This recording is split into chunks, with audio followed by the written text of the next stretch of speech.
நம்ம கடந்த வாரத்தில் எப்படி பழைய ஏற்பாட்டில் ஆண்டவராகிய இயேசு கிறிஸ்துவை மாத்திரம் சொல்லி இருக்கிறது என்பதை குறித்து முதலாவது ஒரு காரியம் என்ன பார்த்தோம். இயேசு கிறிஸ்து சொன்னார், என்னை பற்றி சாட்சி கொடுப்பவைகள் பழைய ஏற்பாடு தான் அப்படின்னு சொல்லக்கூடிய காரியத்தை சொன்னார்.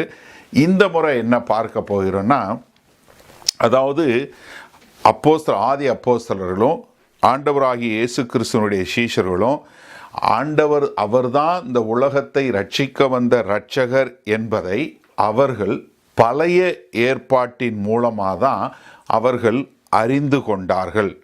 அதன் மூலமாய்தான் இயேசு கிறிஸ்துவை விசுவாசித்தார்கள் என்பதை நம்ம இன்னைக்கு புரிந்து கொள்ள போகிறோம். அதாவது முதல்ல ஆண்டவராகிய இயேசு கிறிஸ்து என்ன சொன்னார், பழைய ஏற்பாடு முழுவதும் என்னை பற்றி எழுதியிருக்குன்னு அவர் சொன்னார். இந்த நாளில் நம்ம என்ன பார்க்க போகிறோம், ஆதி அப்போஸ்தலர்களும் சீஷர்களும் அவர்கள் ஆண்டவராகிய இயேசு கிறிஸ்துவை இவர்தான் இரட்சகர் என்று அவர்கள் ஏற்றுக்கொண்டது, அவரை விசுவாசித்ததற்கு காரணம் அவர்கள் பழைய ஏற்பாடை புரிந்து கொண்டது மூலமாக தான்.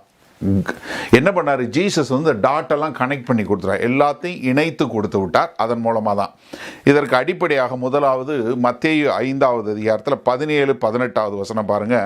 நியாயப்பிரமாணத்தை ஆனாலும் தீர்க்க தரிசனங்களை ஆனாலும், அதாவது இந்த ரெண்டு பதம் இருக்கு பார்த்தீங்களா, த லா அண்ட் த ப்ராஃபட்ஸ். எது நியாயப்பிரமாணங்களானாலும் தீர்க்க தரிசனங்கள் ஆனாலும் சொல்றது என்னன்னா பழைய ஏற்பாட்டை குறிக்கிறது. ஏன்னா அந்த அந்த அந்த அந்த ரெண்டு பதமும் என்னது சொல்லுது, பழைய ஏற்பாடை காட்டி கொடுக்குது. அதாவது அந்த காலகட்டத்தில் இருந்தவங்களுக்கு எல்லாருக்கும் என்ன தெரியும், நியாயப்பிரமாணமும் தீர்க்க தரிசனம்னா பழைய ஏற்பாடு. இன்னைக்கு நம்ம இதை புரிஞ்சு கொள்ளணும். அது சொல்லும்போது என்ன சொல்றாரு, அழிக்கிறதற்கு வந்தேன் என்று எண்ணிக்கொள்ளாதீங்கள், அழிக்கிறதற்கல்ல நிறைவேற்றுவதற்கே வந்தேன். I have come to fulfil the law and the prophets. அதை நான் நிறைவேற்றது தான் வந்தேன். என்ன காரணம், வானமும் பூமியும் ஒளிந்து போனாலும் நியாயப்பிரமாணத்தில் உள்ளதெல்லாம் நிறைவேறுமானவும் அதில் ஒரு சிறு எழுத்தாகிலும் ஒரு எழுத்தின் உறுப்பாகிலும் ஒளிந்து போகாது என்று மெய்யாகவே உங்களுக்கு சொல்லுகிறேன். அப்போ என்னன்னா, புதிய ஏற்பாட்டில் ஆண்டவராகிய இயேசு கிறிஸ்து எப்படி பிறந்தார், எங்கே பிறந்தார், எப்படி வளர்ந்தார், என்ன செஞ்சார், அது எப்படி நடந்ததுங்கிறத குறித்து சொன்னாலும், ஆண்டவராகிய இயேசு கிறிஸ்துவை பற்றி முன் சொன்னதும் அவர் வாசித்ததும் அவர் அதை இது பண்ணதும் என்ன, பழைய ஏற்பாடு தான். ஏன்னா இயேசு கிறிஸ்து வருவதற்கு முன்பாக, இயேசு கிறிஸ்து வந்து மரித்து உயிர்த்தெழுந்து போனதுக்கு அப்புறம் தான் புதிய ஏற்பாடே எழுதப்பட்டது. அப்போ என்னன்னா, அவர் வேத வசனம் என்று சொல்லுகிற எல்லாமே என்னன்னா பழைய ஏற்பாடு தான். ஏன்னா அவர் சின்ன பிள்ளையிலேருந்து அவர் படித்தது, அவர் அதை பாடம் பண்ணது, அதை அவர் உபதேசித்தது எல்லாமே எங்கேருந்து, பழைய ஏற்பாட்டில் இருந்தான். அதுவும் இல்லாமல் அவர் நித்திய தேவன், அவர் தான் வார்த்தை, அந்த வார்த்தை தான் ஜீவனாக வந்தது. அப்போ என்னென்னா அவருக்கு ஒரு பெர்ஃபெக்ட் நாலேஜ் இருந்தது. இது வேத வசனம் என்பது என்ன, அந்த வேத வசனத்தை எப்படி நாம் புரிந்து கொள்ள வேண்டும், அந்த வேத வசனத்தில் நம்ம எப்படி வளரணும், அந்த வேத வசனத்தின் மூலமாக நான் எப்படி விசுவாசம் வைத்துக்கொள்ள முடியும் என்று சொல்லக்கூடிய ஒரு பெர்ஃபெக்ட் நாலேஜ் இருந்ததுனால அதை எப்படி நம்மளுடைய வாழ்க்கையில் உபயோகப்படுத்த முடியும் அப்படின்னு சொல்லக்கூடியது. என்ன காரணம், எல்லா வசனத்தையும் எழுதினது யார், அவர் தான். அப்போ அவருக்கு இது எல்லாமே இருந்தது. அதனால் அவருடைய எண்ணங்கள், அவருடைய யோசனை, அவருடைய பேச்சு, அவர் பயன்படுத்தின விதம் எல்லாமே என்ன இருந்தது, தேவனுடைய வசனமாக தான் இருந்தது.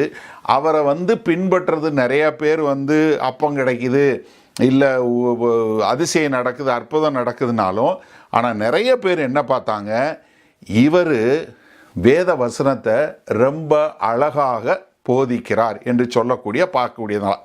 அப்போ என்னன்னா, ஆண்டவராகிய இயேசு கிறிஸ்து பூமியில் இருக்கும்போது அவர் அதிகமாக உபயோகப்படுத்தினது இல்லை, மொத்தமாக உபயோகப்படுத்தினதே பழைய ஏற்பாடு மட்டும்தான்.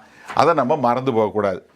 நான் ஒரு சின்னதாக ஏன்னா இந்த செய்திக்கு உங்களுக்கு கொஞ்சம் பேக்ரவுண்டு செட் பண்ணுறதுக்காக நான் கொஞ்சம் காரியம் சொல்லி கொடுக்குறேன்.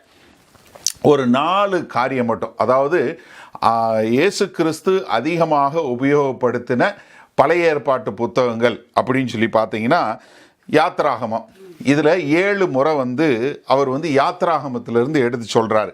எங்கெல்லாம் சொல்கிறாரு, எப்படி ஒரு முச்செடி புதர் எரியும் போது மோசே வந்த காட்சி யாத்ராகமம் 3வது அதிகாரத்தில் உள்ளதை அவர் சொல்லக்கூடியதை பார்க்குறோம். அதே போல் 10 கட்டளைகள் என்று சொல்லக்கூடிய யாத்திராகமம் 20வது அதிகாரத்தில் உள்ளதை குறித்து அவர் சொல்கிறது. அது மாத்திரமல்ல, பரிசேயர்களை குறித்து சொல்லும்போது எப்படி 5வது கற்பனையை குறித்து அவர் சொல்லக்கூடியது. அப்புறம் அவர் சொல்லக்கூடிய 10 கற்பனையில் என்ன சொல்கிறாரு, சீனாய் மலையில் வந்த பிரசங்கத்தை மலை பிரசங்கம் என்று சொல்லக்கூடிய மத்தேயு 5, 6, 7 அவர் எடுத்து உபயோகப்படுத்த. அது மாத்திரமல்ல, பழைய ஏற்பாட்டை பற்றி சொல்லும்போது கண்ணுக்கு கண் பல்லுக்கு பல் அப்படின்னு சொல்கிறத இப்போ எப்படி நம்ம பிரயோஜனப்படுத்தணும் அப்படிங்கிறத சொல்லி கொடுத்தாரு. அதற்கு பின்பாக அவர் அதிகமாக யூஸ் பண்ணது என்னென்னா ஏசாயா தீர்க்கதரிசியின் புஸ்தகம். இதை 8 முறை அவர் உபயோகப்படுத்துகிறத நம்ம பார்க்க முடிகிறது. அது என்ன சொல்கிறாரு, அவர் ஏசாயா ஆண்டவருடைய 1ஆம் வருகை குறித்தும் 2ஆம் வருகை குறித்தும் ராஜ்யத்தை குறித்து, பரலோக ராஜ்யத்தை குறித்து சொல்லியிருந்தாலும் இயேசு கிறிஸ்து ரொம்ப அழகாக அவர் உபயோகப்படுத்தின ஓமானங்களை குறித்து சொல்லக்கூடியதா. இது உங்களுக்கு நோட்ஸ் போட்டதுக்கு காரணம் என்னென்னா, நீங்கள் உட்காந்து வாசிக்கணும்னு சொல்லி தான். ஆன்லைனில் பார்க்குறவங்க கீழே இருக்கிறதுலேருந்து நோட்ஸ் எடுத்து உட்காந்து நீங்கள் கொஞ்சம் தோண்டணும், சரியா? இது நான் மீட்டு கொடுக்குறேன், நீங்கள் உட்காந்து கடித்து சுவைச்சி நீங்கள் அரைச்சி நீங்கள் பண்ணணும், சரியா? அதுக்காக தான் இது. அடுத்து என்ன, அவர் எப்படி தேவாலயத்தில் பணம் மாற்றுறவங்க இப்படி பண்ணுறவங்களாம் இருக்கும், மேஜையெல்லாம் தள்ளி விட்டு அவங்கள துரத்தக்கூடிய காரியம் என்ன காரணத்தினால, தன்னுடைய தகப்பனுடைய தேவாலயத்தை குறித்த ஒரு காரியம், வைராக்கியம் அப்படிங்கிறத நம்ம ஏசாயா தீர்க்கதரிசி சொன்னது அங்கே நிறைவேறதை நம்ம பார்க்க முடியுது. அது மாத்திரமல்ல, அவர் என்ன சொல்கிறாரு, எப்படி அவங்க வாயில் ஆண்டவரை மகிமைப்படுத்துகிறாங்க, ஆனால் அவங்களுடைய கிரியையெல்லாம் எப்படி தூரமாக இருக்குங்கிறத ஏசாயாவில் சொன்ன, ஏசாயா 29 அதிகாரத்தில் சொன்னதை இங்கே அவர் சொல்லக்கூடியதை நம்ம பார்க்குறோம். அது மாத்திரமல்ல, நம்ம எல்லாருக்கும் தெரிஞ்ச நல்ல இந்த விஞ்ஞாடு, இப்போ நம்ம யோவான் 15வது அதிகாரம் பார்த்துட்ருக்கோம் சண்டேயில், அது ஏசாயா 5வது அதிகாரத்தில் உள்ளதை வச்சு சொல்லக்கூடியது. அது மாத்திரமல்ல, நிறையா, அதாவது எப்படி ஒரு முக்கியமான காரியம் இதையும் சொல்லிடுறேன். ஏசாயா ரொம்ப தெளிவாக சொன்னார். ஏசாயா 42வது அதிகாரத்தில் எப்படி குருடனுடைய கண் பார்வை அடைவது வரப்போகிற இரட்சகருக்கான அடையாளம் என்று சொன்னதை சொல்லி அவர் அங்கே நிறைவேற்றுவதை பார்க்க முடிகிறது. அடுத்து அவர் அதிகமாக உபயோகப்படுத்துனது உபாகமம் புஸ்தகம், டியூட்ரானமி 10 முறை. ஏன்னா நீங்கள் இதை யாத்திராகமத்தில் சொன்னது போல் சொல்ல முடியும். நிறைய காரியங்களில் பார்த்தீங்கன்னா அவர் உபாகமத்திலிருந்து நிறைய சொல்லக்கூடியதை நம்ம பார்க்க முடிகிறது. முதலாவது என்ன பார்க்குறோம், அதாவது அவர் சொல்லும்போது எப்படி பிரதான கற்பனை என்று சொல்லக்கூடியதா, நீ தேவனை விசுவாசி, மற்றவர்களை அதுபோல் நீ நேசி, தேவனை நேசி, அதுபோல் உன்னை நேசிப்பது போல் பிறனை நேசின்னு சொல்லக்கூடியது இங்கேருந்து சொல்லக்கூடியதை பார்க்குறோம். அது மாத்திரமில்லை, எப்படி விவாகரத்து அப்படிங்கிறது வரும்போது நம்ம அந்த ஒரு சீரீஸே பார்த்தோம், மேரேஜ் அண்ட் டிவோர்ஸு. அதில் எப்படி உபாகமம் 24வது அதிகாரத்திலேருந்து எடுத்து சொன்னாருங்கிறத குறித்து பார்த்தோம். அதே மாதிரி அவர் சொல்லக்கூடியது சபையினுடைய ஒழுக்கம் அப்படின்னு சொல்லும்போது உபாகமம் 19லேருந்து சொல்லக்கூடியதை பார்த்தோம். அதே மாதிரி எல்லாத்துக்கும் மேலே அவர் சோதிக்கப்படுவதற்காக சாத்தானால் வனாந்தரத்துக்கு தள்ளப்படும் போது அவர் உபயோகப்படுத்தின பதம் இங்கே உபாகமத்திலிருந்து சொன்னதை பார்க்குறோம். எல்லாத்தையும் காட்டிலும் அதிகமாக அவர் உபயோகப்படுத்தினது சங்கீத புஸ்தகம் தான் ரொம்ப உபயோகப்படுத்தினார். 11 முறை நம்ம பார்க்க முடிகிறது. என்ன அது, அவர் 22வது சங்கீதம் நம்ம எல்லாருக்கும் தெரிஞ்ச சங்கீதம், என் தேவனேன்னு நீங்கள் மறுபடியும் சொல்லிடுவீங்க. இந்த மாதிரி அது பார்க்குறோம். அது மாத்திரம் இல்லை, 31வது சங்கீதத்தில் எப்படி தன்னுடைய ஜீவனை விட்டார் அப்படின்னு சொல்லக்கூடியதை பார்க்குறோம். அதே மாதிரி அவரை காரணம் இல்லாமல் எப்படி அவங்க வெறுத்தாங்கிற சங்கீதம் 35ல் பார்க்குறோம். அது மாத்திரமில்லை, அவரை எப்படி தன்னோட உணவு அருந்தினவனே தன்னை காட்டி கொடுக்க போகிறான் அப்படின்னு சொல்லக்கூடியது 41வது சங்கீதத்தில் பார்க்குறோம். அது மாத்திரமில்லை, எப்படி வனாந்தரத்தில் அவர்களுக்கு மன்னாவை கொடுத்தாரு அப்படின்னு சொல்லக்கூடியதை, அதே மாதிரி எப்படி இந்த கற்கள் இதாகவும் சொல்லக்கூடியது அவர் சொல்லக்கூடியது. அடுத்து 110வது சங்கீதத்தில் பிலாத்து சொல்லத கை கழுவுன காரியத்தை, அது மாத்திரமில்ல பிரதான ஆசாரியர்கள் மற்றும் மூப்பர்கள் எல்லாரும் அவரை எப்படி அவர் தள்ளப்பட்ட கல்லே பிரதான மூளைக்கல்லானது அப்படின்னு சொல்லக்கூடியதை, அது மாத்திரமல்ல எப்படி எருசலேம் ஒரு செங்கல் மேலே ஒரு செங்கல் இல்லாமல் இடிக்கப்படும் அப்படின்னு அழிவை குறித்து சொன்னது எல்லாமே அவர் உபயோகப்படுத்தினது எல்லாமே பழைய ஏற்பாட்டில் இருந்தான். நீங்கள் ஒரு சின்ன சம்மரி சொல்கிறேன் பாருங்கள், ஆண்டவர் என்னென்ன ரெஃபர் பண்ணார் பழைய ஏற்பாட்டிலேருந்து. அப்போ உங்களுக்கு ஒரு ஆர்டராக கிடைக்கிறது. மனுஷன் கிரியேஷனை பற்றி சொன்னார். அதுக்கப்புறம் என்ன பார்க்குறாரு, திருமணம். யார், ஒரு கணவன் மனைவி எப்படி இருக்கணும், ஆதியாகமம் 2வது அதிகாரத்திலேருந்து எடுத்து சொன்னார். அடுத்து நோவா, அதுக்கப்புறம் யார், ஆபிரகாமு, அப்புறம் லோத்து, அப்புறம் சோதம் அண்ட் கொமாரா, அதுக்கப்புறம் மோசேயை கூப்பிட்டது எது, முட்செடி புதர்லேருந்து. அப்புறம் வனாந்தரத்தில் அவங்க வரும்போது அவங்களுக்கு மன்னா கொடுத்தது. அதுக்கப்புறம் அவங்களுக்கு வந்து எப்படி ஒரு சட்டங்கள் என்னென்ன செய்யணும் அப்படின்னு, அப்புறம் அவங்க வந்து ஒரு பரிசுத்தப்படுத்துறதுக்கு என்ன செய்யணும், ஒரு குஷ்டரோகி வந்து சுகமானால் அவன் போய் எப்படி ஒரு ஆசாரியன்ட்டு போய் அதுக்கான பியூரிஃபிகேஷன் என்று சொல்லக்கூட தன்னை இது பண்ணுறது. அதே மாதிரி வனாந்தரத்தில் சர்ப்பம் கடித்த போது எப்படி சர்ப்பம் உயர்த்தப்பட்டதில்ல அதுபோல் தான் உயர்த்தப்படணும்னு சொல்லக்கூடியதா. அது மாத்திரமில்ல, எப்படி சரிஃபாத்துங்கிறதுல வந்து உள்ள ஒரு விதவைக்கு வந்து எப்படி வந்து எலியா அனுப்பப்பட்டார்னு சொல்லக்கூடியதை. அது மாத்திரமில்ல, நாகமான் எப்படி வந்து அவன் வந்து குணப்படுத்தப்பட்டான்னு சொல்லி. அது மாத்திரமில்ல, அதற்கு பின்பாக தாவீது வந்து எப்படி தப்பிச்சு ஓடும்போது அங்கே வந்து ஆலயத்தில் போய் ஆசாரியர்களுக்கு வைத்திருந்த அப்பத்தை எடுத்து சாப்பிட்டாருன்னு சொல்லக்கூடியதா. அது மாத்திரமில்ல, அவரோட பையன் சாலமனை பார்க்குறது, குயினா சீபா எப்படி வந்து சீபா ராஜாத்தி எப்படி வந்தாங்கன்னு சொல்லி நாகமானுடைய குணப்படுத்தல். அது மாத்திரமில்லை, சகரியாவினுடைய ரத்தம் வரைக்கும். அப்போ என்னென்னா, முழு பழைய ஏற்பாட்டில் உள்ள எல்லாத்தையுமே அவர் சொன்னக்கூடியதை நம்ம பார்க்குறோம். யோனாவை குறித்து சொன்னார், நினைவே பட்டணத்தில் எப்படி வந்ததுன்னு சொல்லி யோனாவுடைய காரியங்களை குறித்து சொல்கிறாரு. அப்போ என்னென்னா, அவர் அடிக்கொரு கேட்ட கேள்வி என்ன, நீங்கள் வாசிக்கலையா? எப்படி நீங்கள் வாசிக்கலையா? இது உங்களுடைய இதில் எழுதப்படலையா? இந்த வார்த்தையை பிரிக்க முடியாது. என்ன, இந்த வார்த்தைகள்லாம் என்ன குறித்து தான் சாட்சி சொல்லுது? இந்த வார்த்தைகள்லாம் நிறைவேறத்தக்கதாக இது வரணும். அப்போ என்னென்னா, அவர் சொல்லுகிற எல்லா பழைய ஏற்பாடு வசனங்கள் எல்லாமே என்ன பண்ணுச்சு, அவர் தான் வந்து இங்கே பூமிக்கு வந்தார், அவர் தான் வந்து இந்த இரட்சகர் என்று சொல்வதற்கு அவர் காட்டின அடையாளம் பூரா பழைய ஏற்பாடு தான். நீங்கள் அவருடைய உயிர்த்தெழுதலை பற்றி கேள்வி கேட்கும்போது மத்தேயு 22:23 பாருங்கள், 29 பாருங்கள். இயேசு அவர்களுக்கு பிரதியுத்தரமாக, நீங்கள் வேத வாக்கியங்களையும் தேவனுடைய வல்லமையையும் அறியாமல் தப்பாக என்ன உங்களுக்கு வேத வசனம் புரியலை. அப்போ ஆண்டவர் சொன்ன வேத வசனம் எது? பழைய ஏற்பாடு. நல்லா தயவு செஞ்சு நீங்கள் தயவு செய்து ஒரு நிமிஷம் நல்லா கவனிங்க. ஆண்டவர் சொன்ன வேத வசனம்ங்கிறது பழைய ஏற்பாடு தான். அப்போ என்னன்னா, அதில் அவ்வளவு ஆதாரங்கள் இருக்கிறது. அவர் தான் நம்ம இரட்சகர், அவர் தான் நமக்காக வந்த பலியானவர், அவர் தான் நமக்காக உயிர்த்தெழுந்தவர் என்கிற ஆதாரங்கள் எல்லாம் பழைய ஏற்பாட்டில் இருக்குது. தயவு செய்து புரிஞ்சு கொள்ளுங்க. ஏன்னா இது தெரியாதனால தான் இன்றைக்கி நமக்கு நிறைய பேர் என்ன பண்ணுறதில்ல, அதை புரிஞ்சு கொள்றதே இல்லை. அப்போ உங்களுக்கு ஒரு இந்த பேக்ரவுண்ட், இந்த இன்ஃபர்மேஷனோட நீங்கள் என்னென்னா லூக்கா 24வது அதிகாரத்துக்கு திருப்புங்க. சரியா? என்ன, ஆண்டவரை பற்றி சொல்லக்கூடிய எல்லா விதமான அடையாளமும் ஆண்டவர் தான், அவர் தான் இரட்சகர், அவர்தான் இந்த உலகத்தின் பாவத்தை சுமந்து தீர்க்கக்கூடியவர் என்று சொல்லக்கூடிய எல்லா அடையாளங்களும் எங்கேருந்து காட்டினாரு? பழைய ஏற்பாட்டிலேருந்து தான் காட்டினாரே ஒழிய வேற எதுலையும் காட்டல. அப்போ என்னன்னா, நம்ம இந்த பழைய ஏற்பாடு வாசிக்கும் போது நமக்கு தெரியணும். சரியா? இப்போ லூக்கா 24வது அதிகாரத்துக்கு திருப்பி கொள்ளுங்க. இங்கே ஒரு சம்பவம் நடக்குது எம்மாவூர் ரோட்டில். என்ன, ஆண்டவர் மரித்து உயிர் தெழுந்துட்டாரு. இங்கே 2 சீஷர்கள் நடந்து வந்துக்கிட்டு இருக்காங்க. இந்த 2 பேர் யாருன்னா 11 பேரில் அந்த 11 அப்போஸ்தலரில் உள்ளவங்க இல்லை. ஏன்னா ஏற்கனவே வந்து யூதாஸ் வந்து மரிச்சு போயிட்டார். இப்போ வந்து இவங்க 2 பேர் வர்றாங்க. இவங்க 2 பேர் வந்து யார், எப்படி பெந்தகோஸ்தே நாளில் ஒரு மேல் வீட்டு அறையில் ஒரு 150 பேர் இருந்தாங்களோ அந்த மாதிரி இவங்க 2 பேர். சரியா? இவங்க 2 பேர் வர்றாங்க. லூக்கா 24:15 பாருங்க.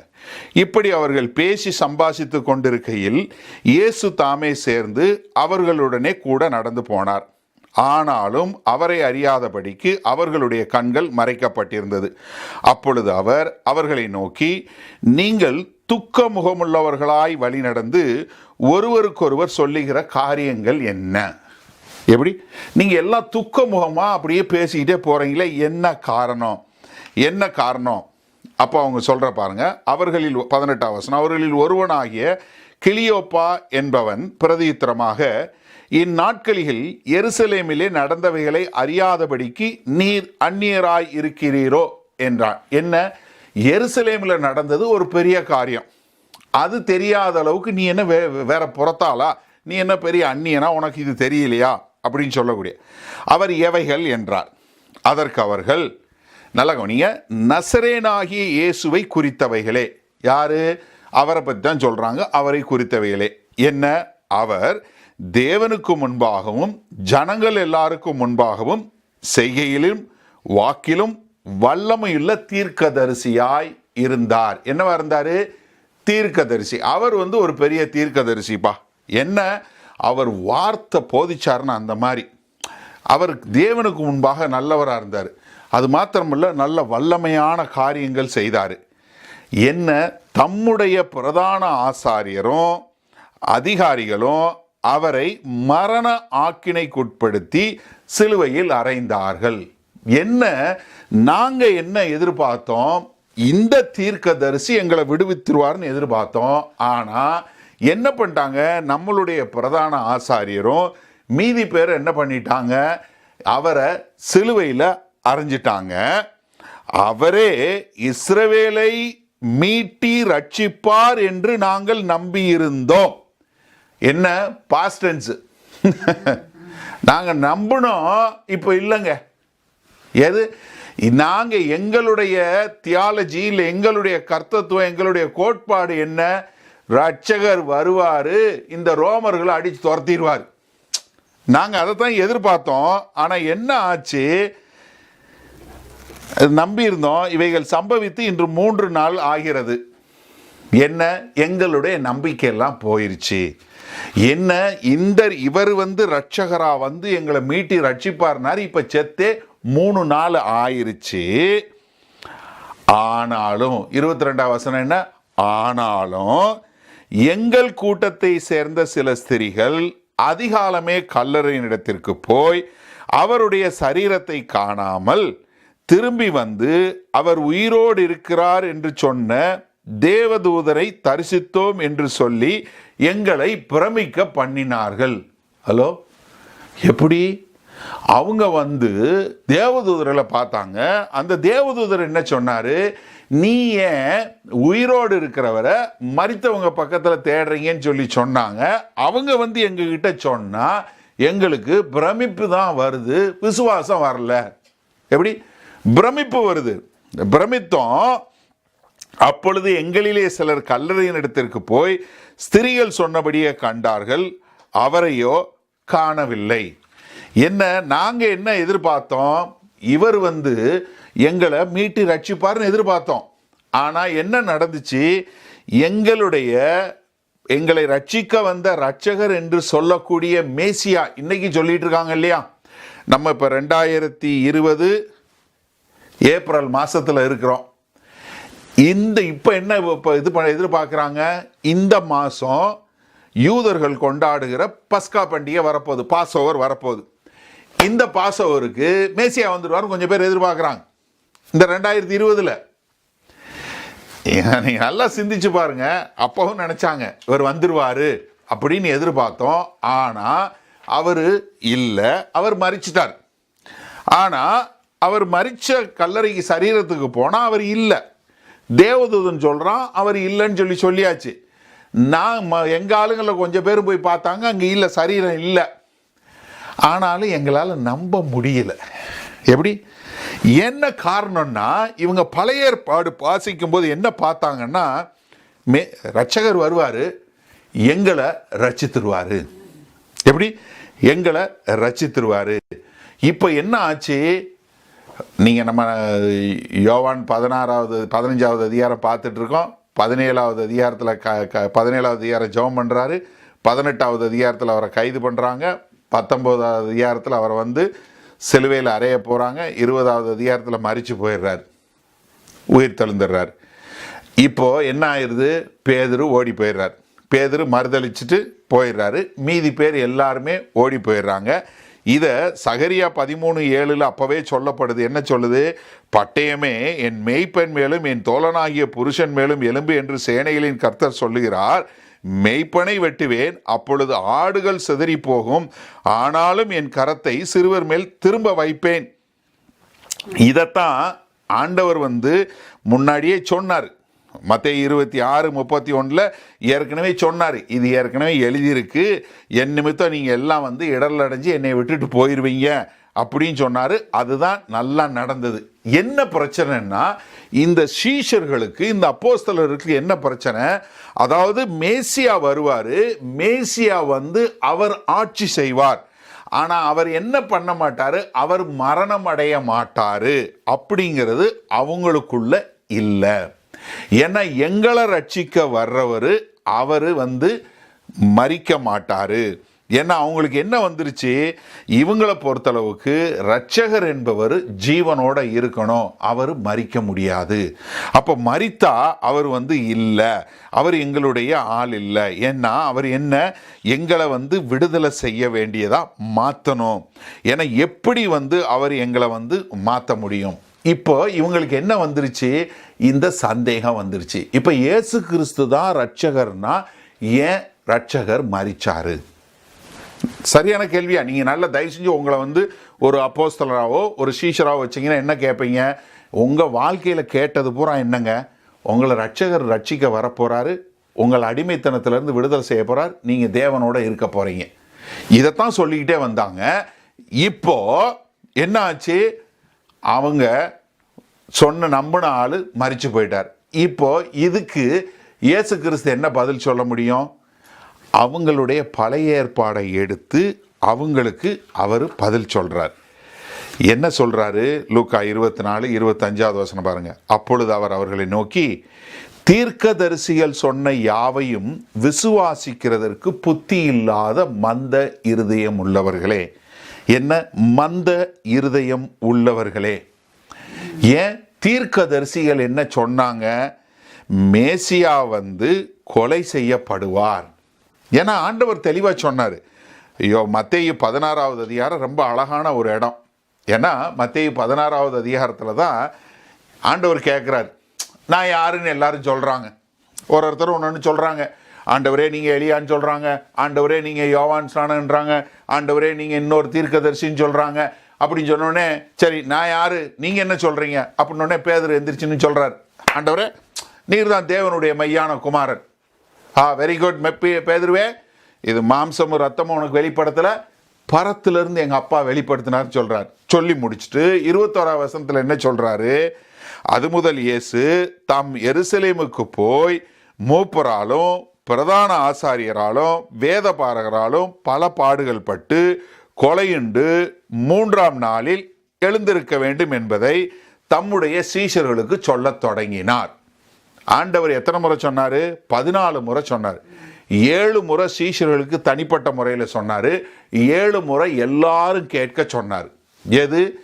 வேத வசனத்தில் நிறைய முறை இருக்கு. ஆனால் எத்தனை முறை, எத்தனை தடவை, எத்தனை முறை சொன்னார்னா 7 முறை, 7 7 14 முறை சொன்னார்.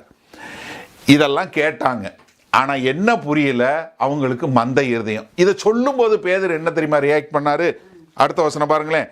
அப்பொழுது பேதுரு அவரை தனியே அழைத்து கொண்டு போய், என்ன ஆண்டவரே, இது உமக்கு நேரிடக்கூடாதே, இது உமக்கு சம்பவிப்பதில்லை என்று அவரை கடிந்து கொள்ள தொடங்கினான்.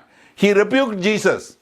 இயேசு கிறிஸ்துவ கடிஞ்சு கொள்றான். அதெல்லாம் முடியாது, நீங்க மேசியாயா, நீங்க ரட்சகரியா, நீங்க செத்தீங்கன்னா என்ன, நாங்க உங்களை நம்பி தான் இருக்கிறோம். அப்ப என்ன ஆண்டவர் என்ன சொல்றாரு? 23ஆம் வசனத்துல அவரோ திரும்பி பேதுருவை பார்த்து, எனக்கு பின்னாக போ சாத்தானே, நீ எனக்கு இடரலாய் இருக்கிறாய். காரணம் என்ன? தேவனுக்கு ஏற்றவைகளை சிந்தியாமல் மனுஷருக்கு ஏற்றவைகளை சிந்திக்கிறாய். இப்போ என்ன பிரச்சனை? நீ மனுஷனுக்கு ஏற்றதை சிந்திக்கிற. அப்போ என்னன்னா அவர்களுக்கு என்ன வேணும்? எங்களுக்கு ராஜ்யம் வேணும், எங்களுக்கு எங்களுடைய ராஜ்யம் வேணும், எங்களுக்கு என்ன வேணும்? அந்த மகிமை வேணும். தேவனுடைய ராஜ்யம், தேவன் வந்துட்டாரு, எங்களை விடுதலை பண்ணிட்டாரு, இந்த ரோமர்கள் எல்லாரையும் நாங்கள் அடிச்சு துரத்திட்டு நாங்கள் தேவனுடைய ராஜ்யம், நாங்கள் இந்த ரோமாபுரி பேரரசு எல்லாரையும் தூக்கிட்டு நாங்கள் வாழ போகிறோம். நீங்கள் நல்லா யோசிச்சு பாருங்களேன். யாக்கோபும் யோவானும் என்ன பண்ணாங்க? அம்மாவை கூப்பிட்டு போனாங்க.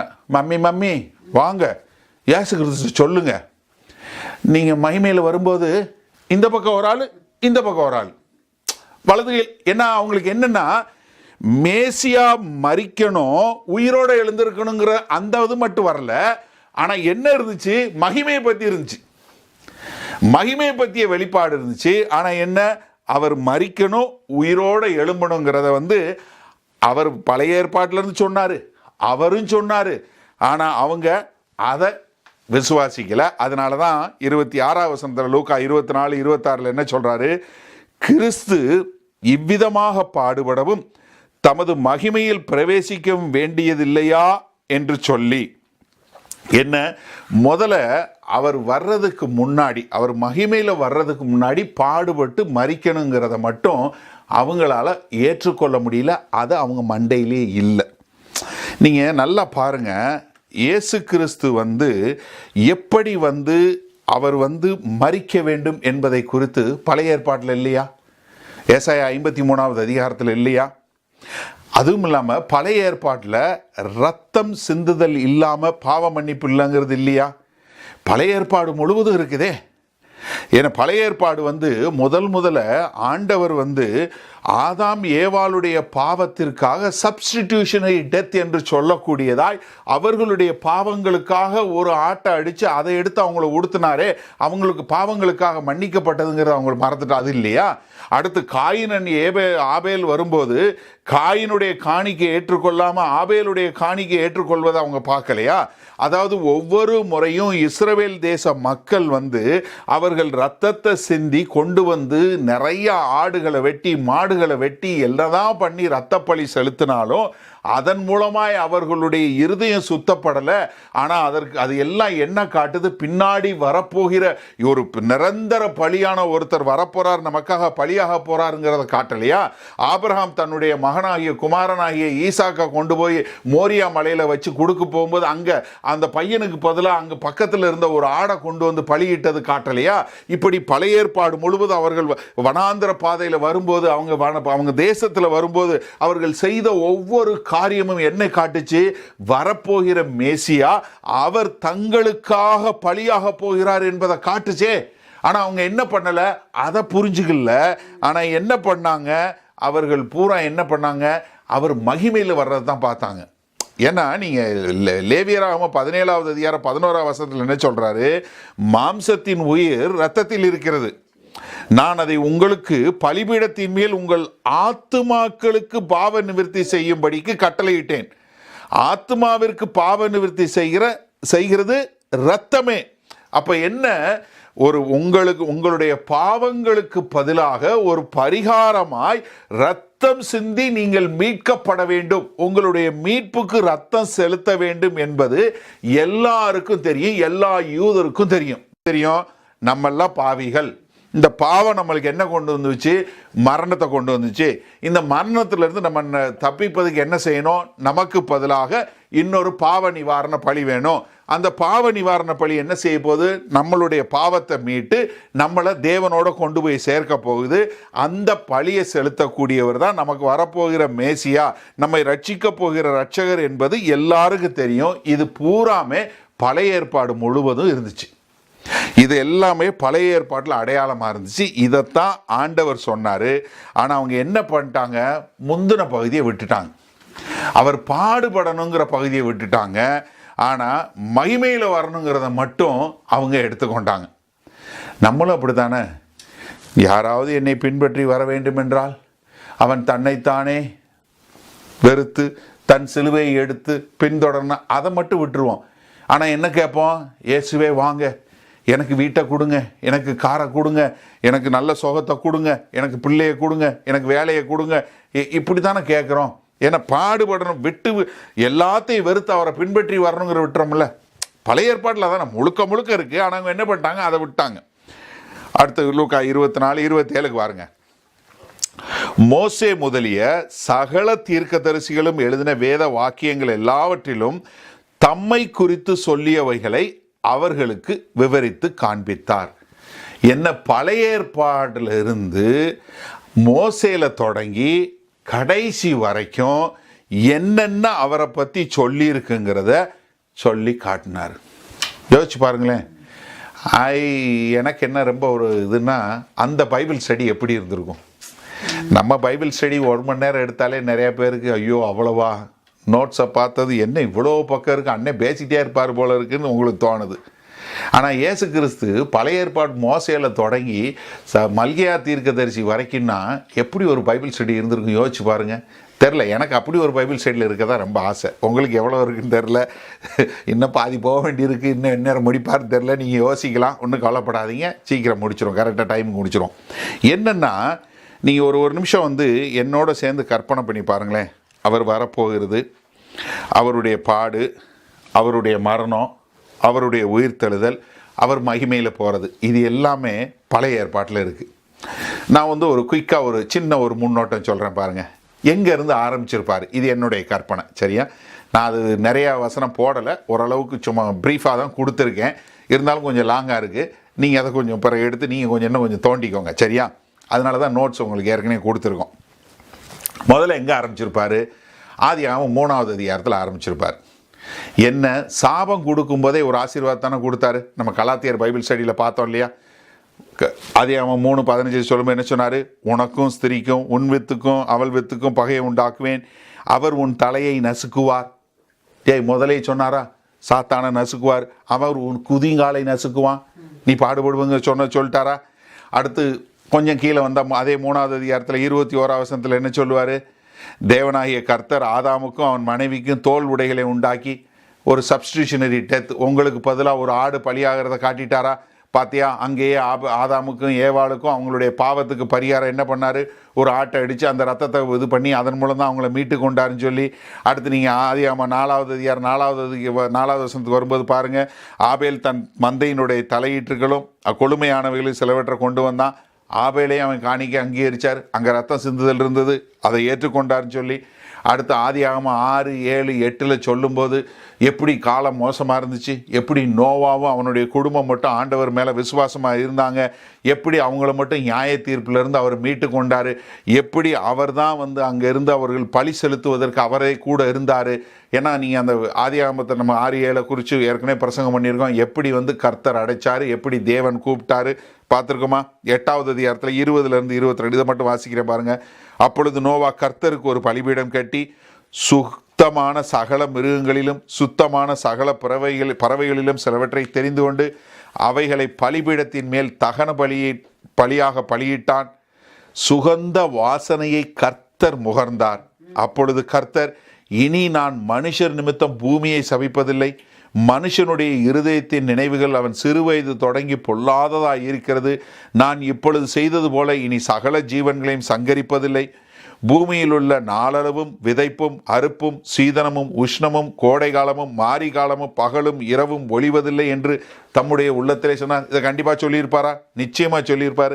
அடுத்து நீங்கள் வாங்க, ஆபிரகாம் எடுத்தது சொல்லியிருப்பாரா? கண்டிப்பாக சொல்லியிருப்பார். ஏன்னா ஆபிரகாமை குறித்து ஏற்கனவே நிறைய பிரசங்கம் பண்ணாரா? ஆண்டவரே சொல்லியிருக்காரா? ஆபிரகாமுக்கு முன்னாடியே நான் இருந்தேன், யோவான் 8வது அதிகாரத்தில் சொன்னாரா? அடுத்து ஆபிரகாமை கொண்டு வந்து அவனுடைய பையனை வந்து பலியிடக்கூடுன்னு சொல்லி 22வது அதிகாரம் ஆதியாகமம் 22 அங்கே வந்து ஒரு ஆட்டை கொடுத்து பலியிடுறதை பற்றி சொல்லியிருப்பாரா? அடுத்து யாத்திராகமம் 12வது அதிகாரம் இவங்களெல்லாம் கொண்டு வரும்போது அவங்கள வெளியே கொண்டு வரும் அடிமைத்தனத்திலிருந்து விடுதலை செய்யும்போது எப்படி ஒரு பஸ்காவுக்கு ஒரு ஆட்டுக்குட்டி அடிக்கப்பட்டது, அந்த ரத்த நிலையிலையும் சைட்லேயும் எங்கே ஒரு 2 பக்கத்துலேயும் பூசப்பட்டது, அதன் மூலமாக எப்படி வந்து அவர்கள் வந்து மீட்கப்பட்டார்கள், அது எப்படி அவர் தான் கடைசியாக வரப்போகிற பஸ்கா ஆட்டுக்குட்டி. ஏன்னா யோவான் ஸ்நானகன் சொன்னாரா, இதோ உலகத்தை சுமந்து தீர்க்கிற தேவ ஆட்டுக்குட்டின்னு சொல்லி சொன்னாரா? யோவான் 1:29. அடுத்து யாத்திராகமம் 16வது அதிகாரத்தில் வனாந்தரத்தில் வரும்போது சாப்பிட ஒன்றும் இல்லைன்னு சொல்லி அலறும்போது அவர் என்ன பண்ணார்? மேலேருந்து மண்ணா கொடுத்தாரா? யோவான் 6வது அதிகாரத்தில் சொன்னாரா, நான் தான் அந்த ஜீவ அப்போன்னு சொல்லி சொன்னாரா? மண்ணா கொடுத்தார், ஜீவ அப்போன்னு சொன்னார்.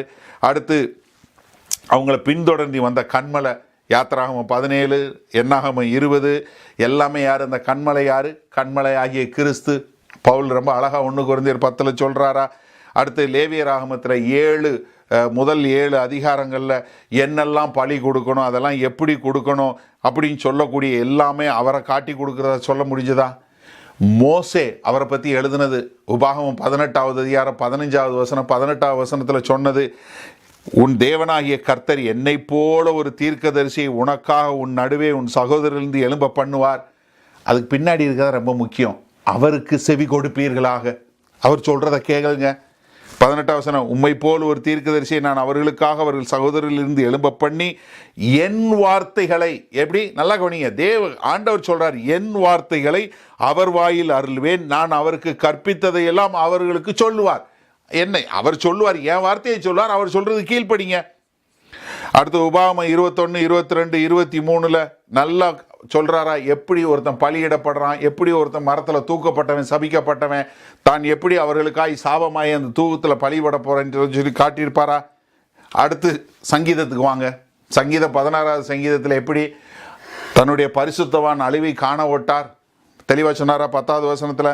சங்கீதம் 22 முழுவதும் தீர்க்க தரிசனமா நம்ம ஏற்கனவே பார்த்தோம். எவ்வளவு அழகா என் தேவனே என் தேவனே என்னை கேன் கைவிட்டீர்னு சொல்லி அதை பூரா சொல்லி அங்கே நடக்க போகிற எல்லாமே, சிலுவையில் நடக்க போகிற எல்லாத்தையும் அங்கே தெளிவாக சங்கீதம் 22 கிட்டத்தட்ட ஒரு 7 அடையாளங்களை ரொம்ப அழகாக சொல்லி கொடுத்தாரா? சங்கீதம் 69 அவருக்கு எப்படி குடிக்க இந்த காடி கொடுப்பாங்கன்னு சொல்லி சொல்லப்பட்டதா?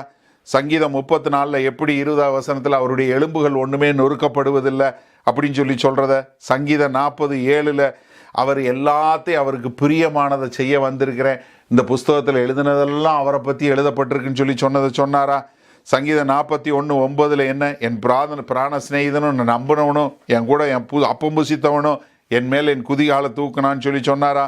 சங்கீதம் 68 எப்படி அவருடைய பக்தி வைராக்கியம், அவர் வீட்டை குறித்த பக்தி வைராக்கியம் எப்படி அவரை உந்துதுன்னு சொன்னாரா?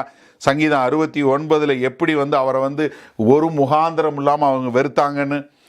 ஏசாயா 50 6வது வசனத்தில் பாருங்க, அடிக்கிறவர்களுக்கு என் முதுகையும் தாடை மயிரை பிடுங்கிறவர்களுக்கு என் தாடைகளையும் ஒப்பு கொடுத்தேன், அவமானத்துக்கும் உமிழ் நீருக்கும் என் முகத்தை மறைக்கவில்லை. அடுத்து ஏசாயா 53 எப்படி அவர் நம்முடைய பாவர்களுக்காய் மறிக்க போறாருன்னு சொல்லி சொல்றத, சகரியா 11:12 எப்படி அவர் 30 காசுக்கு காட்டி கொடுக்க போறாருன்னு சொல்லியிருப்பாரா? சகரியா 11:13 அப்படி எப்படி அந்த காசை கொண்டு நீ ஆசாரியன்ட்ட எரிஞ்சிரு, அது மூலமாக குயவனுடைய இடத்த வாங்கி அதில் இது பண்ணுவாங்கன்னு சொல்லி அதை அப்படியே நிறைவேற்றதா? சங்கீதம் சகரியா 12:10 எப்படி யாரை அவரை குத்துனாங்களோ அவரை நோக்கி பார்த்து அவங்கெல்லாம் விடுதலை பெறுவாங்கன்னு சொல்லி. அப்போ என்ன யோசிச்சு பாருங்க, முழு பழைய ஏற்பாடு முழுவதும் அப்படியே ஒரு நிமிஷம் நீங்கள் பார்த்தீங்கன்னா, ஆதியாகமாக இருக்கட்டும், யாத்திராகமாக இருக்கட்டும், லேவியராகமாக இருக்கட்டும், எண்ணாகமாக இருக்கட்டும், உபாகமாக இருக்கட்டும், இல்லை தீர்க்கதரிசிகள் புஸ்தகமாக இருக்கட்டும், ஏசாயாவாக இருக்கட்டும், எரேமியாவாக இருக்கட்டும், இல்லை நீங்கள் சங்கீதமாக இருக்கட்டும், இல்லை கடைசியாக ஏன்னா யூத வேத வசனத்தில் கடைசி புஸ்தகம் தான் சகரியா புஸ்தகம், மல்கியா கிடையாது. நம்ம இங்கிலீஷ் தமிழ் பைபிளில் தான் மல்கியா புஸ்தகம். அவங்கள பொறுத்தளவுக்கு சகரியா தீர்க்கதரிசியின் புஸ்தகம் தான் கடைசி புஸ்தகம். அப்போ எல்லாத்தையும் அவர் எல்லாமே சொல்லிட்டு, எப்பா இவ்வளவு எழுதியிருக்கே, நீங்கள் இப்படி மந்த இருதயம் உள்ளவங்களாக இருக்க முடியும்? இன்னைக்கு நான் உங்களை கேள்வி கேட்குறேன், பழைய ஏற்பாடு வச்சுருக்கீங்க, புதிய ஏற்பாடு வச்சுருக்க நீங்கள் மந்த இருதயமாக இருக்கலாமா? அவங்களுக்குனால புதிய ஏற்பாடு இல்லை, உங்கள்கிட்ட அதுவும் இருக்குது. நீங்கள் எப்படி அவங்களுக்கு முட்டாள் மாதிரி இருந்தாங்க, நீங்கள் தயவுசெய்து உங்களை நீங்களே கேட்டு பாருங்கள். இப்போ மறுபடியும் லூக்கா 24 வாங்க. ஒரு பெரிய பைபிள் ஸ்டடி நடத்தியிருப்பார், நான் ஒரு 5 நிமிஷத்தில் ஓட்டிட்டேன், சரியா? அடுத்து 28வது வசனம் பாருங்கள். அந்த தருணத்தில் தாங்கள் போகிற கிராமத்துக்கு சமீபமானார்கள். அப்பொழுது அவர் அப்புறம் போகிறவர் போல காண்பித்தார். அவர்கள் அவரை நோக்கி, நீர் எங்களுடனே தங்கியிரும், சாயங்காலம் ஆயிற்று, பொழுதும் போயிற்று என்று அவரை வருந்தி கேட்டுக்கொண்டார்கள். அப்பொழுது அவர் அவர்களுடைய தங்கும்படி உள்ளே போனார். அவர்களுடைய அவர் பந்தி இருக்கையில் அவர் அப்பத்தை எடுத்து ஆசீர்வதித்து அதை பெற்று அவர்களுக்கு கொடுத்தார். அப்பொழுது அவர்களுடைய கண்கள் திறக்கப்பட்டு அவரை அறிந்தார்கள். உடனே அவர் அவர்களுக்கு மறைந்து போனார். அப்பொழுது அவர்கள் ஒருவரை ஒருவர் நோக்கி, வழியிலே அவர் நம்முடனே பேசி வேத வாக்கியங்களை நமக்கு விளக்கி காட்டின பொழுது நம்முடைய இருதயம் நமக்குள்ளே கொழுந்து விட்டு எரியவில்லையா என்று சொல்லிக்கொண்டு. என்னன்னா, நீங்கள் நல்லா புரிஞ்சுக்கொள்ளுங்க, இந்த வேத வசனத்தை கேட்கும்போது உங்களுக்குள்ள உங்கள் இருதயத்தில் ஒரு கொழுந்து எரியணும். அது இல்லைன்னா என்ன ஆகும்னா, உங்கள் இந்த வேத வடிப்பெல்லாம் எங்கே வந்துடும், இங்கே வந்துடும், தலைக்கு வந்துடும். தலை தான் பெருசாகும், வாழ்க்கை மாறாது. ஏன்னா இருதயத்தில் இந்த வார்த்தை வரணும். ஏன்னா ஆண்டவர் உங்களுக்கு அந்த கண்களை திறக்கணும். ஏன்னா இன்றைக்கு நாங்கள் சாதாரண மனிதர்களாகிய நம்மளை கொண்டு ஆண்டவர் நீங்கள் பேசுகிறார். நல்லா தெரிஞ்சுக்கொள்ளுங்க. அன்றைக்கு குமாரன் மூலமாக பேசினார், அதுக்கு முன்னாடி தீர்க்கதரிசிகள் மூலமாக பேசினார், அதற்கு பின்பாக அப்போஸ்தலர் மூலமாக பேசினார், இன்றைக்கு நம்ம மூலம் பேசுகிறாரு. ஆனால் என்னன்னா, அது அவருடைய வார்த்தை. நீங்கள் அவரை புரிஞ்சு கொள்ளணும். இயேசு கிறிஸ்து பேசுகிறார், அவருடைய வார்த்தை என்கிற இது வந்தால் தான் உங்களுக்குள்ளே வரும். இல்லைன்னா என்ன பண்ணுவீங்க? இது உங்களை மாத்தாது. ஏன்னா எம்மாவூர்ல இருந்து எருசலேமுக்கு வர்றது 7 மைல் தூரம். 7 மைல் தூரம் பைபிள் ஸ்டடி எப்படி ஒரு இது பாருங்க. அவங்களுக்குள்ள அப்படியே கொழுந்து விட்டு எரியக்கூடியதா. இன்றைக்கு நான் பார்த்துருக்கேன், நிறைய நேரங்களில் பார்த்தீங்கன்னா நம்ம இதில் வர்ஷிப் சர்வீஸில் இல்லை இதில் பார்த்தீங்கன்னா ஒரு சிலர் அப்படியே கண்ணீர் விட்டு ஒழுகி அப்படியே ஆராதிப்பாங்க. நீங்கள் அப்படியே ரொம்ப ஆசீர்வாதமாக இருந்துச்சு அப்படிம்பாங்க. இன்னொருத்தர் எல்லா சர்வீஸ்லாம் முடிஞ்சு வீட்டுக்கு போனது ஃபோன் பண்ணி, அந்த ஆடியோ சரியில்லை என்ன, இந்த பாட்டு கொஞ்சம் இது சரியில்லை என்ன, நிறைய நீங்கள் பார்த்துருக்க முடியும். நீங்கள் அந்த மாதிரி பார்க்க முடியும். ஒரு சிலர் அப்படியே ஆண்டவர் என்னோட பேசிட்டார் அப்படின்னு, ஒரு சிலர் கொஞ்சம் லாங்காக போயிடுச்சு என்ன. இது நமக்குள்ளே தெரிஞ்சு கொள்ளுங்க. ஏன்னா ஆண்டவர் பேசுகிறார். ஆண்டவர் யாரை கொண்டும் பேசுவார். கழுதையை கொண்டு பேசினார், உங்களை கொண்டும் பேசுவார். அதனால் என்னென்னா அவங்க ஆண்டவர் அங்கே சொல்கிறாரு. இப்போ 36வது வசனம் பாருங்கள். இவைகளை குறித்து அவர்கள் பேசி கொண்டிருக்கையில் இயேசு தாமே அவர்கள் நடுவிலே நின்று உங்களுக்கு சமாதானம் என்றார். அவர்கள் கலங்கி பயந்து ஒரு ஆவியை காண்கிறதாக திகைத்தார்கள். இப்போ என்ன, இவங்க எருசலேமுக்குள்ளே உட்காந்து ரொம்ப தைரியசாலிங்க. உள்ளுக்குள்ளே உட்காந்து உள் வீட்டறையில் உட்காந்து அதையும் பூட்டிக்கிட்டு உள்ளே உட்காந்துருக்காங்க. அதுக்குள்ளே உட்காந்துருக்கவங்ககிட்ட ஒரு உள்ளே வந்துடுறாரு. உள்ள என்ன சொல்றாரு, உங்களுக்கு சமாதானம். உடனே இங்க இருக்கிறவங்களுக்கு ஒரே பயம், ஐயோ இது ஆவியா வந்துட்டாரு அப்படின்னு சொல்லி. இப்போ உடனே என்ன ஒரு நல்ல ஆண்டவர் பாருங்களேன். அவர் அவர்களை நோக்கி, நீங்கள் ஏன் கலங்குகிறீர்கள்?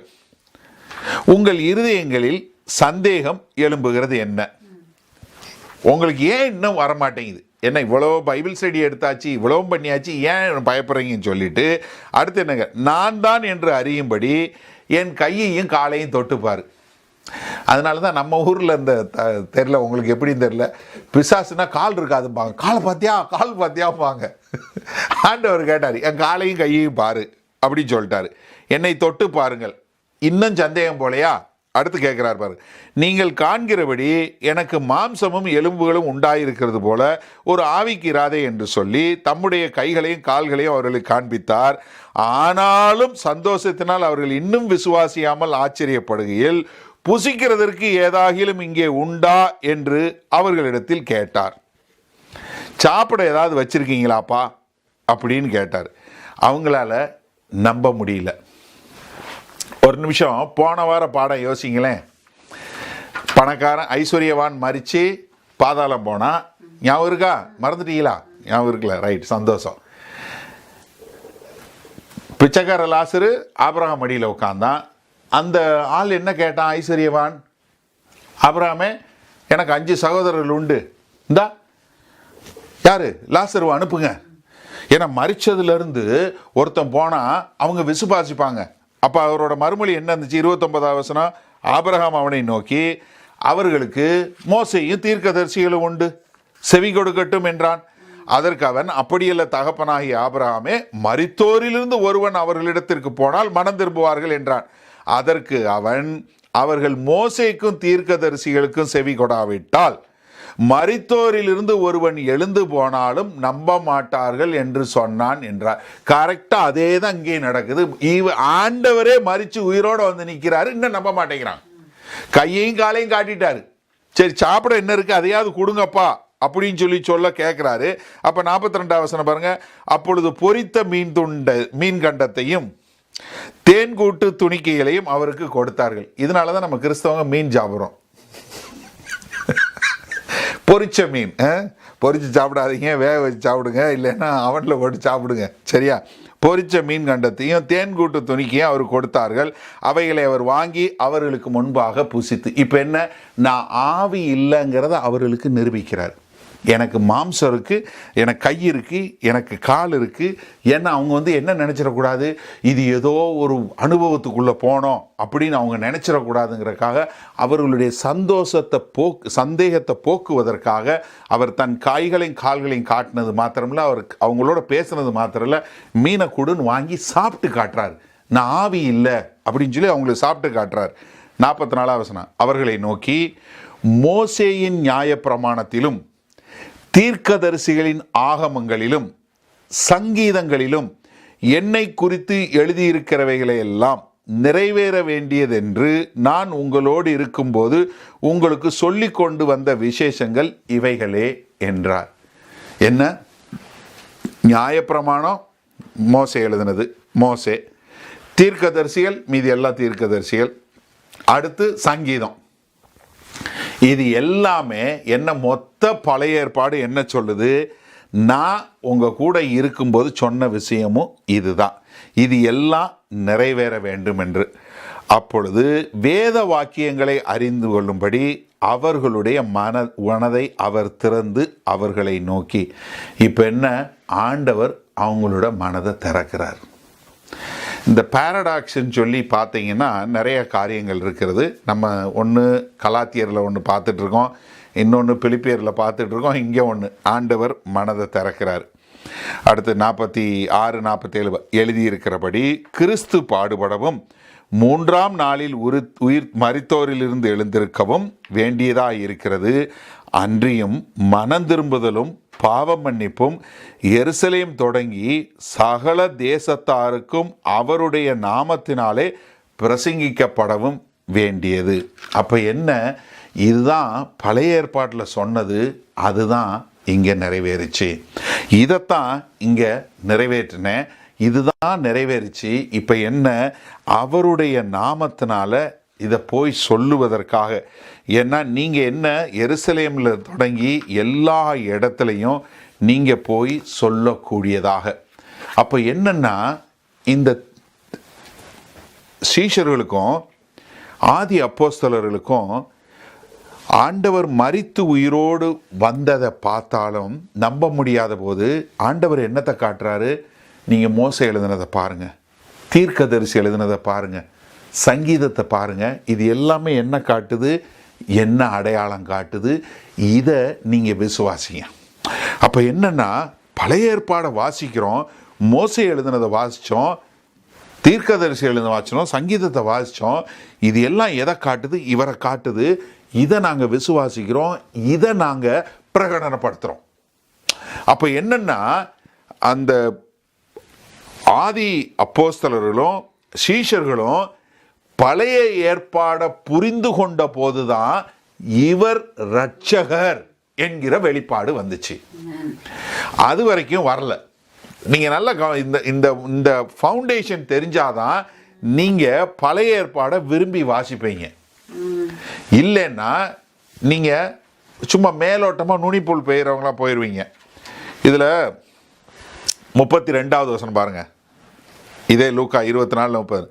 அப்பொழுது அவர்கள் ஒருவரை ஒருவர் நோக்கி, வழியிலே அவர் நம்முடனே பேசி வேத வாக்கியங்களை நமக்கு விளக்கி காட்டின பொழுது நம்முடைய இருதயம் நமக்குள்ளே கொழுந்து விட்டு எரியவில்லையா? என்ன, ஆண்டவர் என்னை ரட்சித்துட்டாரு அப்படிங்கிற ஒரு நன்றி, பாவியா இருந்த என்னை நேசித்துட்டாரே அப்படிங்கிற ஒரு சந்தோஷம். அது மாத்திரமில்ல, எனக்கு ஒரு புது நம்பிக்கை வந்துருச்சு, எனக்கு அவர் மேல ஒரு விசுவாசம் வந்துருச்சு, எனக்கு ஒரு திட நம்பிக்கை வந்துருச்சு, என்ன நான் ஆண்டவரோட இருக்க போகிறேன் அப்படின்னு சொல்லக்கூடியதா. ஏன்னா நீங்க ஆண்டவரை அதிகமாக அறிய அறிய நீங்கள் என்ன வருவீங்க, உங்களுடைய சந்தோஷம் நிறைவா போகக்கூடிய, அதிகமான சந்தோஷமா போகக்கூடியதா. நீங்க அது இதே லூக்கா 24:50 வசனத்துல இருந்து பாருங்க. பின்பு அவர் பெத்தானியா வரைக்கும் அவர்களை அழைத்து கொண்டு போய் தம்முடைய கைகளை உயர்த்தி அவர்களை ஆசீர்வதித்தார். அவர்களை ஆசீர்வதிக்கையில் அவர் அவர்களை விட்டு பிரிந்து பரலோகத்துக்கு எடுத்துக்கொள்ளப்பட்டார். அவர்கள் அவரை பணிந்து கொண்டு மிகுந்த சந்தோஷத்தோடு எருசலேமுக்கு திரும்பி வந்து நாடோறும் தேவாலயத்திலே தேவனை புகழ்ந்து துதித்து கொண்டிருந்தார்கள். ஆமேன். என்ன, ஒவ்வொரு நாளும் என்ன, ஆண்டவர் அவர்கள் முன்னாக எடுத்துக்கொள்ளப்பட்டாரு. இப்போ அவங்களுக்கு என்ன வேத வசனம் என்ன சொல்லுதுன்னு தெரிஞ்சிருச்சு. அப்போ அவங்க என்ன பண்றாங்க, அவங்களுடைய மிக சந்தோஷத்தினால அவங்க போய் என்ன பண்றாங்க, ஒவ்வொரு நாளும் தேவாலயத்தில் இருந்து அவரை ஆராதிக்கக்கூடிய மக்களா, ஆண்டவரை மகிமை செலுத்தக்கூடிய மக்களா. இப்போ அதனாலதான் என்ன பண்ணாங்க, உலகம் முழுவதும் போய் சுவிசேஷத்தை பிரசங்கிக்கணும். அப்ப என்னன்னா, சுவிசேஷம் எங்க இருக்கு? பழைய ஏற்பாட்டில் இருக்கு. அதை நிறைவானது தான் நம்ம இதில் பார்க்கிறோம்.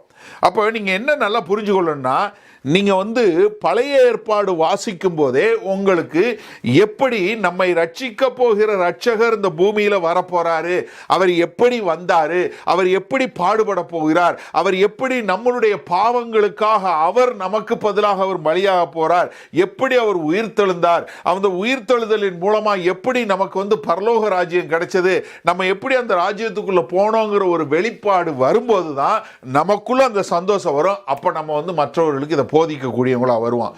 இதனாலதான் ஆதி அப்போஸ்தலர் என்ன பண்ணாங்க, பழைய ஏற்பாடை தான் போதிச்சாங்க. நான் அடுத்த முறை வாசிக்க சொல்லும்போது காட்டுக்கிறேன். அப்ப தயவு செய்து நீங்க நல்லா புரிஞ்சு கொள்ளுங்க. நமக்கு வேத வசனம் என்பது, பழைய ஏற்பாடு என்பது எதை குறித்து காட்டுது? இயேசு கிறிஸ்துவை குறித்து காட்டுறது. நம்ம முதல் செய்தியில் என்ன பார்த்தோம்? இயேசு கிறிஸ்து என்ன சொன்னாரு? அந்த பழைய ஏற்பாடு முழுவதும் என்னை பற்றி தான் எழுதியிருக்குன்னு. இப்போ ஆதி அப்போஸ்தலர்கள் அவரை விசுவாசிச்சது எதனால? பழைய ஏற்பாடை வாசிச்சதுனால தான். மோசே, தீர்க்கதரிசிகளின் ஆகமங்கள் மற்றும் சங்கீதம் எல்லாமே எதை காட்டுது? இவர்தான் இரட்சகர், இவர்தான் நம்முடைய பாவங்களுக்காக பலியானார், இவர்தான் நமக்காக பலியானது, அவருடைய ரத்தத்தின் மூலமாக தான் நமக்கு மீட்பு உண்டாச்சு, அந்த மீட்பின் மூலமாக தான் நான் நீதிமானார் அறிவிக்கப்பட்டேன், அந்த நீதிமானா இருக்கிறதுனால அந்த தேவன் முன்னாடி போகிறேன், அதனால தான் நான் நித்திய வாழ்வு பெற்றிருக்கேன், அதனால தான் நான் தேவனோட வாழ போகிறேன், வாழ்கிறேன் என்று சொல்லக்கூடிய ஒரு வெளிப்பாடு எங்கே வருது? பழைய ஏற்பாட்டிலே வருது. ஆனால் நமக்கு என்னன்னா ஒரு பெரிய ஒரு பாக்கியம். நான் தயவு செய்து நன்றாக புரிஞ்சுக்கொள்ள, நான் நிறையா பார்க்குறேன். சரித்திரத்தை எடுத்து பார்க்கும்போது ஒவ்வொரு சபையினுடைய சரித்திரங்கள் வருஷ கணக்காக 1000 வருஷங்களாக பார்க்கும்போது இந்த 2000 வருஷத்தில் அவங்க ஒவ்வொருத்தரும் பட்ட பாடு, அவங்க இருந்த காலங்கள்லாம் பார்க்கும்போது எனக்கு அருமையானவர்களே, நம்ம வாழுகிற நாட்கள் பொன்னான நாட்கள். நமக்கு இன்றைக்கு வேத வசனம் இருக்கு, நம்ம புரிந்து கொள்ளக்கூடிய பாஷையில் இருக்கு. பழைய ஏற்பாடு ஆண்டவர் எதிலிருந்து போதிச்சாரோ அது இருக்கு. அது மாத்திரமல்ல, அவர் எப்படி வந்தார், எப்படி நிறைவேறினது என்று சொல்லக்கூடிய சுவிசேஷ நூல்கள் இருக்கு. அது மாத்திரமல்ல, ஆதி சபையினுடைய வரலாறு நம்ம கிட்ட இருக்கு. அது மாத்திரமல்ல, அவர் வருவார்னு சொன்னாங்க, அவர் வந்தாரு, இதன் மூலமாய் ஆவிக்குரிய மக்களாகிய நமக்கு என்ன பிரயோஜனம் என்று சொல்லக்கூடிய நிருபங்கள் நமக்கு கொடுத்திருக்காரு ஆண்டவர். அது மாத்திரமல்ல, முடிவு பரியந்த என்ன நடக்க போகுதுங்கிறத வெளிப்படுத்தி விட்டு வெளிப்படுத்தின விசேஷத்தில் எழுதி வச்சிருக்கிறாரு. நீங்களும் நானும் அப்படிப்பட்ட ஒரு அற்புதமான ஒரு டிஸ்னிலாண்ட் கிறிஸ்டியானிட்டி என்று சொல்லக்கூடிய அப்படிப்பட்ட ஒரு உயர்வான இடத்துல இருக்கும். இந்த நாட்கள் நமக்கு பிரயோஜனம் உள்ள நாட்களா? எனக்கு அருமையானவர்களே, இன்றைக்கு நிறைய வீடியோஸ் நீங்க பார்க்கலாம், நிறைய காரியங்கள். இந்த லாக்டவுன் சிச்சுவேஷன்ல நிறைய பேர் சொல்லலாம், அந்தி கிறிஸ்து வரப்போகுது, இது கடைசி நாள், நீ இப்படின்னு சொல்லி பயமுறுத்தலாம். நீ பயப்படாத, நமக்கு வேத வசனம் இருக்கு, நமக்கு தெளிவான நிச்சயமான வசனம் இருக்கு. நம்ம எங்க போக போறோம், எப்படி இருக்க போறோம், என்ன நடக்க போகுதுன்னு இருக்கு. நம்ம அந்தி கிறிஸ்துவ எதிர்பார்க்கிறவங்க இல்ல, நம்ம எதிர்பார்க்கிறது வேற யாரையோ இல்ல, நம்ம எதிர்பார்க்கிறது ஆண்டவர் இரட்சகருமாகிய இயேசு கிறிஸ்து நம்மை அவரோட எடுத்துக்கொண்டு போக போகிறார். அதற்கு தான் நம்ம காத்து கொண்டு இருக்கிறோம். அதனால இந்த நாட்கள்ல நீங்க தயவு செய்து நல்ல வேத வசனத்தை வாசித்து தேவனை அறிந்து கொண்டு அந்த தேவனோடு வாழக்கூடிய ஒரு கிருபையில வாழ்வதற்கு நமக்கு இரக்கம் பாராட்டுவாராக. அதனால நீங்க தயவு செய்து என் அருமையான தேவஜனமே, நீ பயப்படாத, நீ கலங்காத, நீ மீதி காரியங்களை குறித்து இது அந்தி கிறிஸ்துனுடைய ஆவி, இது மார்க் போட போறான், இப்படி நிறைய கள்ள தீர்க்க தரிசனம் சொல்லக்கூடிய தீர்க்கதரிசிகள் கிறிஸ்தவத்திலே ஜாஸ்தி. கிறிஸ்தவத்திலே இந்த நாளில் இது அந்தி கிறிஸ்துனுடைய காலம், இந்த காலம் வரப்போகுது, நீ அழிவை நோக்கி போயிட்டு இருக்க, உலகம் அவ்வளவுதான். நம்பாத, எதை பத்தியும் கவலைப்படாத. ஏன்னா உனக்கு எனக்கு ஆண்டவர் சொல்லி இருக்கிறாரு, நான் போய் ஒரு இடத்த ஆயத்தப்படுத்துறேன், நான் கூட்டு போவேன். அதனால அவர் வர்றது தான் நம்ம எதிர்பார்த்து கொண்டு இருக்கிறோம். நம்ம கலங்கிறதில்ல, நம்ம பயப்படுறதில்ல, நம்ம விசுவாசத்தில் நிறைந்தவர்களாய் எங்கள் தேவன் நல்ல தேவன், என்னை அழைத்து கொண்டு போக வருவார்னு சொல்லி நம்ம கலங்காம, நம்ம பாடினது போல அழியும் உதடுகள் கொண்டு அழியா ராஜ்யம் கட்ட எத்தனாயிருந்த என்னை தெரிந்து கொண்டார், அதனால் நான் என் வேலையை கரெக்டாக செய்வேன், அவர் அவர் வேலையை செஞ்சுட்டு போவார்னு சொல்லி நம்ம வாழக்கூடிய நாட்களாக இது இருக்கட்டும். அதுக்கு தேவன் நமக்கு கிருபை பாராட்டுவாராக. ஜெபம் செய்வோம். நல்ல ஆண்டவரே, இந்த அருமையான நாளிலும் ஆண்டவரே, எப்படி வேத வசனம் உம்மை குறித்து சாட்சி சொல்லுகிறது, எப்படி ஒரு வெளிப்பாடு கொடுத்தீங்கன்னு பார்த்தோம். அந்த வெளிப்பாடு இந்த கேட்கிற ஒவ்வொருவருக்கும் உண்டாகட்டும் ஆண்டவரே. ஆம் ஆண்டவரே, உம்முடைய வார்த்தையை நேசிக்கிறவர்களாய், உம்முடைய வார்த்தையை தங்களுடைய இருதயத்துக்குள் புதைத்து வைத்துக் கொள்கிறார், ஒரு புதை பொருளாய் புதைத்து வைத்துக் கொள்கிறவர்களாய் எங்கள் தேவன் ஒவ்வொருவருக்கும் கிருபை பாராட்ட வேண்டுமாய் வேண்டுகிறோம். நாங்கள் பயப்படல ஆண்டவரே, நாங்கள் கவலைப்படலை, எங்கள் கலங்கல ஆண்டவரே. ஏன்னா எங்களுக்கு தெரியும், நீங்க சொன்னா நிச்சயமா செய்வீங்க. தெளிவா சொல்லிட்டு போயிருக்கீங்க ஆண்டவரே. உங்கள் இருதயம் பயப்படாமலும் கலங்காமலும் இருப்பதாக. நான் போறேன், உங்களுக்காக ஒரு இடத்தை ஆயத்தப்படுத்தி விட்டு வந்து உங்களை அழைத்து கொண்டு சொல்வேன் என்று சொல்லி, ஆண்டவரே, யோவான் 14வது அதிகாரத்தில் நீங்க வாக்கு கொடுத்திருக்கீங்க. வாக்கு மாறாத தேவன், உம்மை எதிர்நோக்கி காத்திருக்கிறோம். இந்த காத்திருக்கிற நாட்கள்ல நாங்கள் எங்களை நாங்களே பரிசுத்தப்படுத்தி ஒரு பரிசுத்தவான்களாய் எங்களுக்கு விட்டு சென்ற வேலையை நாங்கள் கிரமமாய் சரியாய் செய்யக்கூடிய தேவ அபிஷேகம் எங்கள் ஒவ்வொருவருக்கும் உண்டாகட்டும் என்று பிதா, குமாரன், பரிசுத்த ஆவியின் நாமத்தினால ஆசீர்வதி ஜெபிக்கிறோம் ஜீவனுள்ள வல்ல பிதாவே. ஆமென்.